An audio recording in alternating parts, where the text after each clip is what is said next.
Since we left Flagstaff, I have been trying to figure out what it is. It's true that, like many will tell you, it is magic. The town sits at almost 7,000 feet of elevation and is surrounded by the largest contiguous ponderosa pine forest in the world. Its energy is quiet and buzzing simultaneously. When you take a walk in the evening through the red brick downtown, the air seems still and twilight lasts for hours. The sidewalks are lively, but never feel overwhelming, and one of the last remaining pieces of Route 66 cuts through the heart of the city. Here, an intentional, natural force of American nostalgia takes a hold of you. It is not Phoenix. But between the layers of charm and splendor is something else. The echoes of the logging and cattle industries are drowned out by posh mountaineering storefronts. On campus at NAU, bizarre autonomous robots zigzag the grounds. And the endless opportunities for outdoor recreation invite a category of person who, while not unfriendly, clearly prefers the comfort of lonely trails to human contact. 33 miles away in Sedona, there is said to be a natural vortex where the Earth's energy concentrates and creates profound physical and spiritual results. I've been to Sedona and never felt any of that. But in Flagstaff, there is something magnetically polarized, mystical even, at play. A unique energy that exists here and only here. I cannot explain it. I can only tell you what I felt. This is The Dispatch, Episode 4, and this is Flagstaff, Arizona.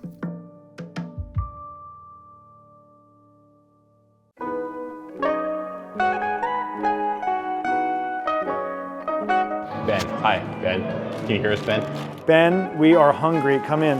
Every college town needs a great go-to sandwich shop. I feel like, it's part of.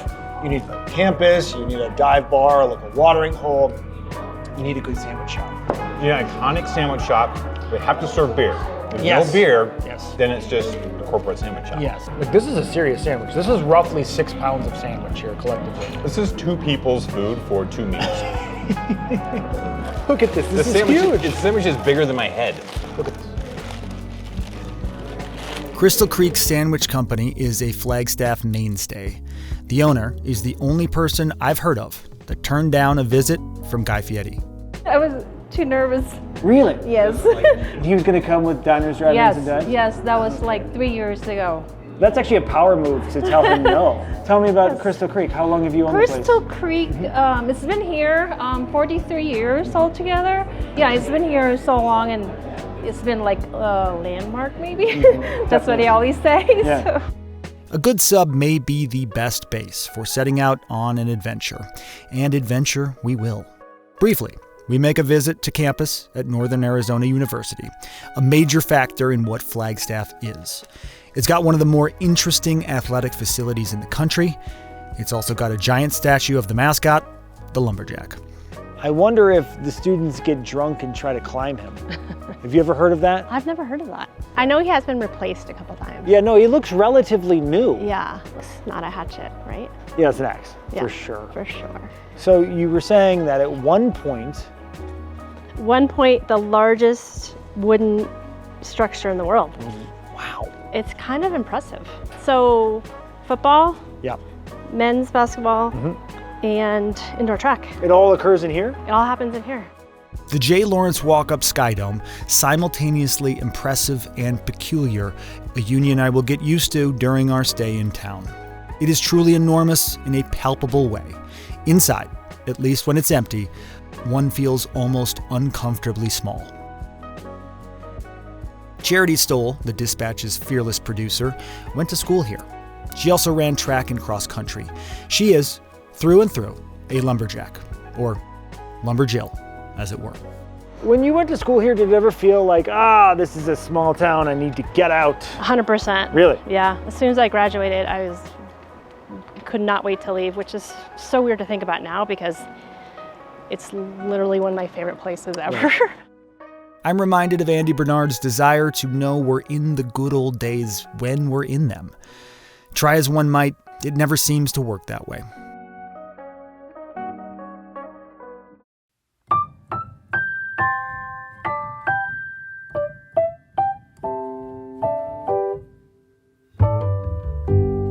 Something about the Old West. Come on, let's go. We're in the heart of downtown Flagstaff. And Route 66 runs right through it. It's a piece of American history. Downtown Flagstaff, Arizona is something out of a romance novel. The female protagonist is too smart for her friend group, but kind and exceedingly beautiful. She moves here for a semester or travels here for a business trip and falls in love with a tall man who smiles often and is well-read, impossibly thoughtful, and independently wealthy. This man does not exist in the real world, but downtown Flagstaff does. It is what every mid-sized city shoots for and most can only dream of achieving. Not too crowded, not too sleepy, somewhat modern, but still historic. It just never seems to miss a beat. And in my first hour here, against my better judgment, I'm tempted to label it perfect. It's such a cool downtown. It is so awesome. And I love actually, beyond just the streets, there's these alleys down here. It's almost, dare I say, European in a way, where the alley just opens up and there's shops and restaurants and bars back here too. Careful, Ben. I got you. Of course, nothing's perfect. Our cameras don't shoot it, but there is a real homelessness issue here. And there's the weird thing that no one seems to look you in the eye. Before long, things like this can start to nag at you. And, oh look, is that a cover band playing the Stones? You can send me the flowers every morning. Is this our spot? Yeah. Oh, yes. Send me the flowers in my wedding. And I won't forget to put roses on your grave. Woo! Right on. Part of the whole idea behind this show was that you can kind of go anywhere and spend some time and honestly fall in love with it. In a way, you know? This is one of the points, right? Is to find the unique, interesting, fun parts of those places. And it's almost anywhere. There are cities I hate, but not many of them. And if I spent a lot of time in Houston, I would find things I love about it. Yeah. One thing I love in any city is sushi. We find some at the Lotus Lounge, a restaurant connected to the Hotel Monte Vista, or Monte V, as it's called. The hotel has been around for 100 years and acts as an unofficial focal point of downtown. It seems like you can see the sign no matter where you are in Flagstaff. The Lotus Lounge is gorgeous. I cannot fathom a better way to end the day than plates of raw fish in a strange town.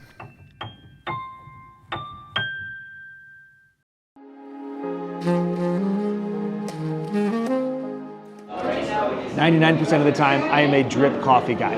Black coffee, that's it. It's what I like, it's all I need. But when we're partying, which is what I consider this show, I like to do something a little fancy. My fancy drink is a mocha, chocolate. Who doesn't love it? That's what I like to get when we're on the road. This is the Macy's special. It's not a mocha. It is a latte with hot cocoa. It's a hot cocoa latte. This is a large.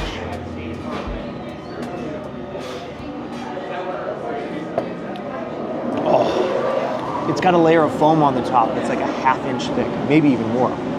You weren't kidding, it's delicious. It's delicious.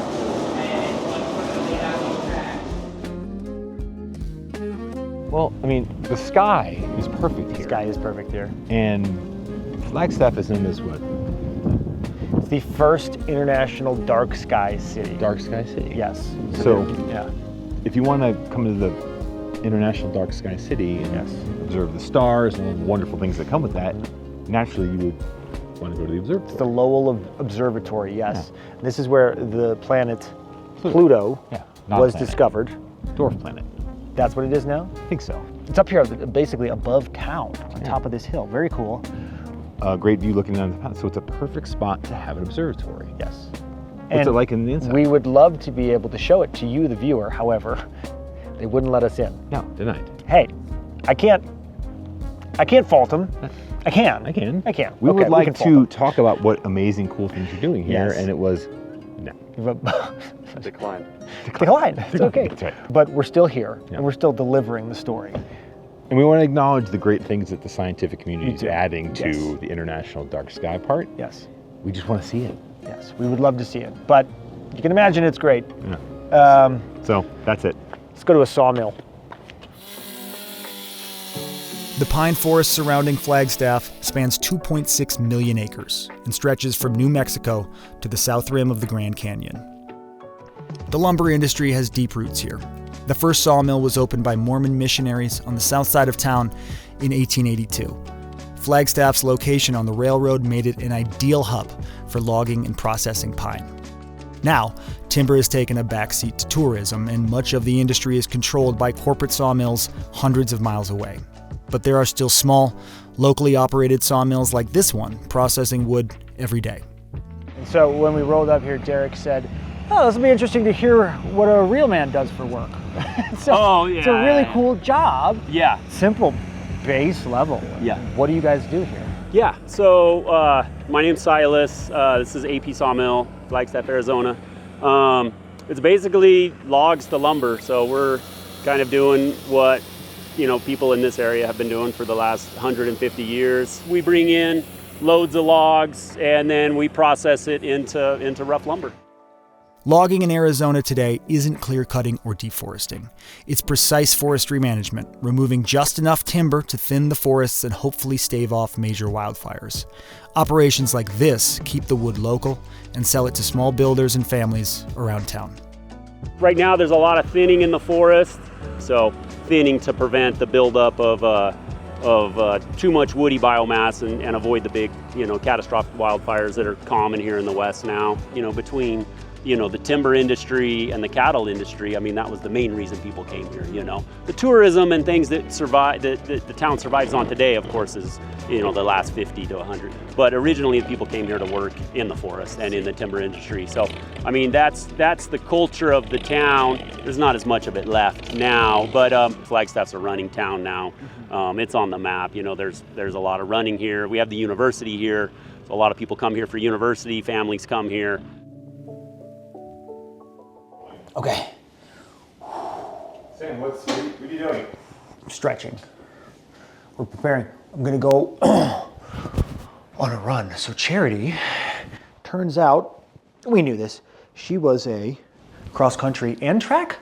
Yes. Cross-country and track runner at NAU, at Northern Arizona, when she was in college. So she's like a legit runner. So, I'm not, but I am gonna take a little run with her through the trails of Flagstaff. So, gotta get all limbered up.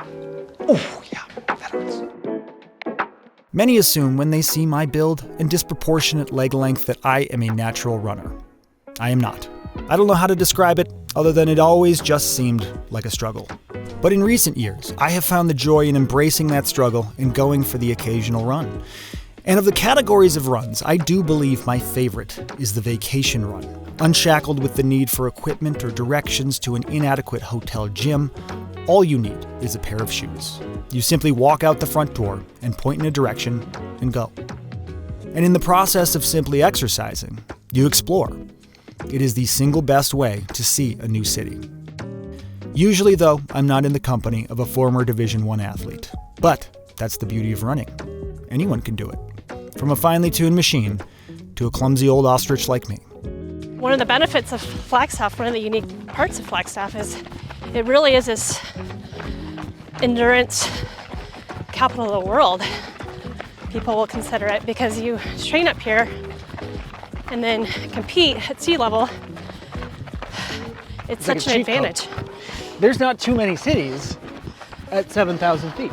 Running, it's the most basic sport in the world. Not in a bad way, but it's just, it's the purest sport of if I run faster than you, I win.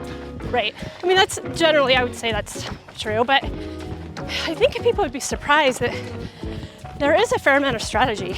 Yeah. It would depend on the length of the race, the type of the race. Are you going to track? Are you going to trail?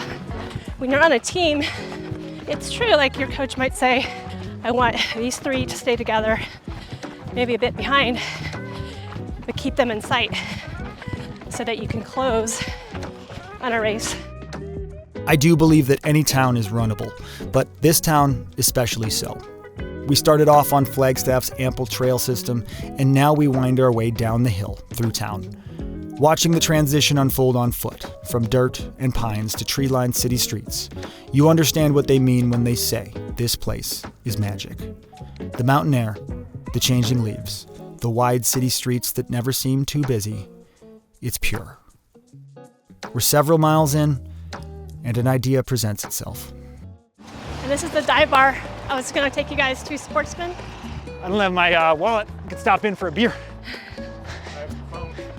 Can you tap? Do you want to? It's a terrible idea. Should we not do this?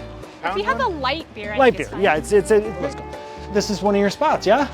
You know, one of my dear friends worked here in college. Oh, really? Yeah. Oh, wonderful. Cheers, Sam. Cheers. Thank you for taking You're me a good here. runner. Oh, thank you. I run a little bit. Not a professional like you are. We're amateur athlete, technically. Amateur. Yeah. A mid-run beer, an idea simultaneously terrible and earth-shatteringly beautiful. All actions have consequences, but today, we choose greatness. I feel so ready for the second half of this run right now. Yeah. Just the last third or whatever it is. Just one. And it's downhill, I think, most of it. It's all downhill from here. Yeah. One CL smooth to the dome. Let's go. Let's go. To the dome. Mercifully, it's downhill, and we float our way to the only logical ending spot for this jaunt. Downtown, in the front door of the Hotel Monte V. I work with mostly endurance athletes, helping those athletes improve their performance, via their physiological adaptations. This is Dan Berglund, the owner of Hypo 2 Sports Lab. His days are dedicated to working with high-performing endurance athletes in and around Flagstaff. Being in Flagstaff, I work a lot with altitude. So, the biggest physiological adaptation I'm looking at is altitude training. When you come to altitude, there's less oxygen available at a higher altitude. And so basically your body says, hey, wait, there's not as much oxygen. We need to do something. And there's an EPO response, which initiates creation of more red blood cells. And more red blood cells makes you a better endurance athlete. It allows you to do more work because you can deliver more oxygen to your muscles. In Flagstaff, there's a great running community. There's a couple of pro running teams in town, 3 of them, which draws a lot of athletes to come in, post-collegiately. There aren't many days when I step in this coffee shop and I don't see a group of pro runners sitting around talking, after their training. We get a lot of swimmers, just because there's not a lot of alternatives for high altitude training for swimming. So running, there's other places they could go. But swimming, it's one of the few places in the world where you can go and have an Olympic pool and train at altitude. Typical pool is half of this. So 50 meters is Olympic distance, and most pools are only 25 meters, and some are even 25 yards. Really? So most American pools are 25 yards. No Which you're like, shit. what's the big deal? Oh. But over the course of Yeah. 1,000 laps, it adds up. What's longer? A yard is longer, right? No, meters long. Having a 50-meter pool at this altitude is very unique. Gotcha. I mean, they have one in Sierra Nevada in Spain. They have one, Font-Romeu in France. They have one, there's a couple places. Okay. It's one of the few pools in the world that meets all the criteria for high-altitude, Olympic-style training. The day we visit, the Australian national swim team is in the water, which, alongside the U.S., is one of the best in the world.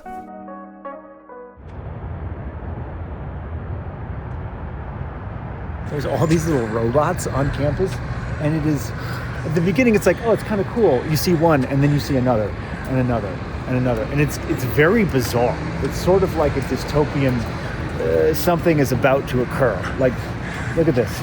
Here's another one. Get out of the way. Get out of here. Oh, Starbucks. As our stay in Flagstaff winds towards its conclusion, we have one more evening about town, and there's still something missing for me. Human connection is the final piece of the puzzle in any place you visit. Scenery is nice, but the people make it great. Thus far, not quite a match. Gwen is a student at NAU and the daughter of one of Charity's friends when she was in college here. What are the people like here? Because I can't figure it out. I don't even know how to describe them. They're like so outside people that I feel like that they don't. They're like Colorado people, you know how they're like outdoorsy people, but then Flagstaff people are even like more that. Like they really want to be outside all the time. But then you also get the mix of like Phoenix people, so then you get the Scottsdale girls. Several arrangements for restaurants to shoot in had fallen through for our final night. There is no fault or blame to be had here.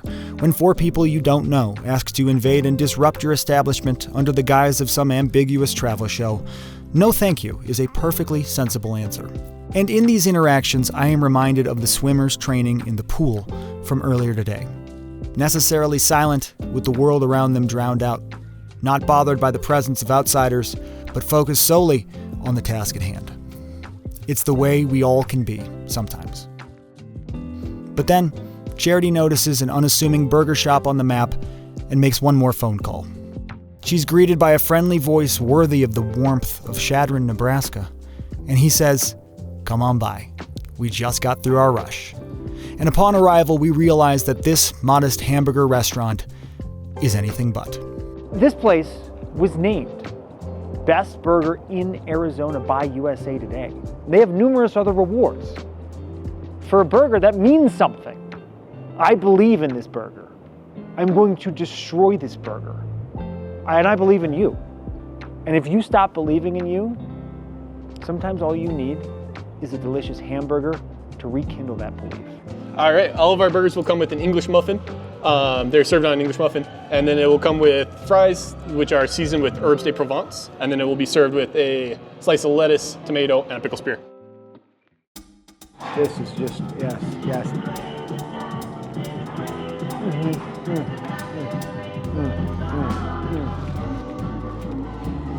Salvation through a hamburger is what I'm experiencing right now. God bless Flagstaff. Get some, Charity. Oh yeah. Is that enough green chili for you? This is so good. Are we gonna switch at some point? Maybe, Because we both wanted the we same are, one. yes.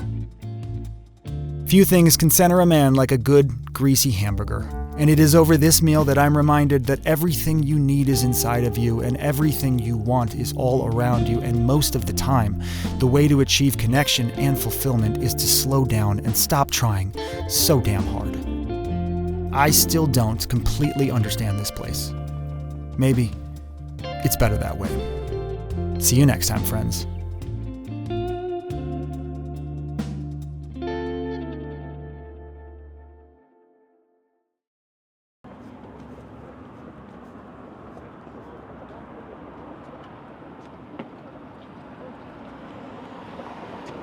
One Kama Sutra, please.